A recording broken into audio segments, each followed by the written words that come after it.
రాష్ట్ర అధ్యక్షురాలు పురంధేశ్వరి గారు ఈరోజు విశాఖపట్నంలో మిమ్మల్ని చూస్తూ ఉంటే ఎక్కడ లేని ఉత్సాహం కనపడుస్తూ ఉంది, అభిమానం కనపడుస్తూ ఉంది. అలాంటి మీ అందరికి కూడా పేరు పేరున మనస్ఫూర్తిగా నా నమస్కారాలు. ఇప్పుడే మన ప్రియతమ నేత నరేంద్ర మోడీ గారు రోడ్ షో చేశారు. రోడ్ షో అదిరింది, బ్రహ్మాండంగా జరిగింది. ఎక్కడ పోయినా ఒక విశ్వాసం, ఒక నమ్మకం మన ప్రధానమంత్రి గారి పైన ప్రజలకు ఉండడమే దీనికి కారణం. ఈరోజు మన రాష్ట్రానికి చరిత్రలో మిగిలిపోయే రోజు. ప్రధానమంత్రి గారి చేతుల మీదుగా 2,08,548 కోట్ల విలువైన ప్రాజెక్టులకి శంకుస్థాపనలు చేశాం, ప్రారంభోత్సవాలు చేశాం. ఇలాంటి శుభదినం నా జీవితంలో ఆంధ్ర రాష్ట్ర చరిత్రలో మొట్టమొదటిసారిగా జరిగిందని కూడా మరొకసారి విజ్ఞప్తి చేస్తున్నా.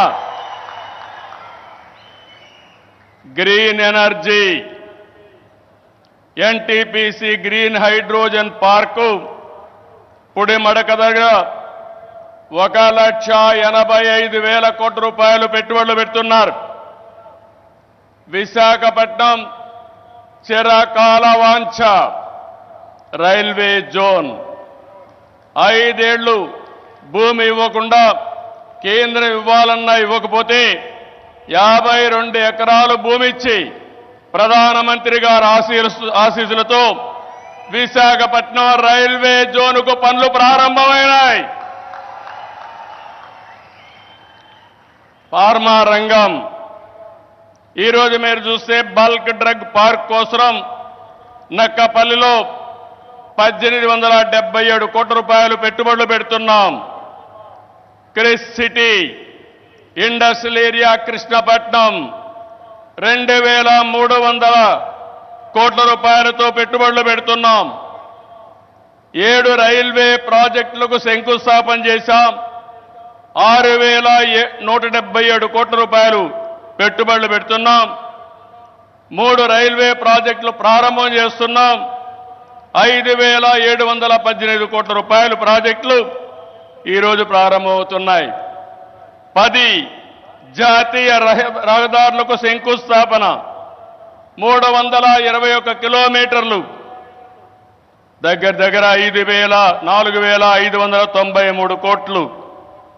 7 జాతీయ రహదారులకు ప్రారంభోత్సవం 234 కోట్లు, 234 కిలోమీటర్లు, 3,044 కోట్ల రూపాయలు పెట్టుబడులు.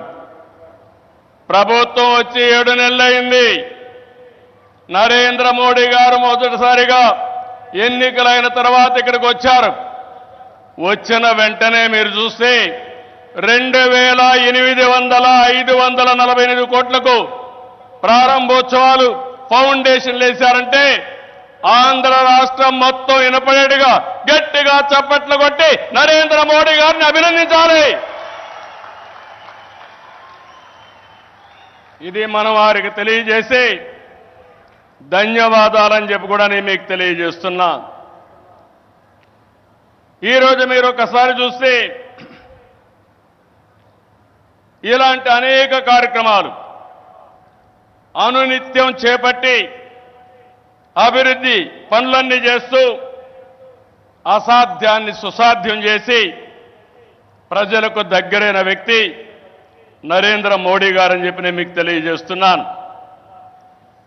ఈరోజు ఇంకొక పక్క మనం చూస్తే 1-2 కార్యక్రమాలు కాదు, అనేక కార్యక్రమాలకు శ్రీకారం చుడుతున్నారు. మోదీ గారి యొక్క అభిమానం కొంతమంది మాట్లాడుతున్నారు ఉత్తరాంధ్రకే పరిమితమని. కాదు, దేశం మొత్తం, ప్రపంచం మొత్తం మెచ్చే ఏకైక నాయకుడు నరేంద్ర మోడీ గారిని మీకు విజ్ఞప్తి చేస్తున్నా.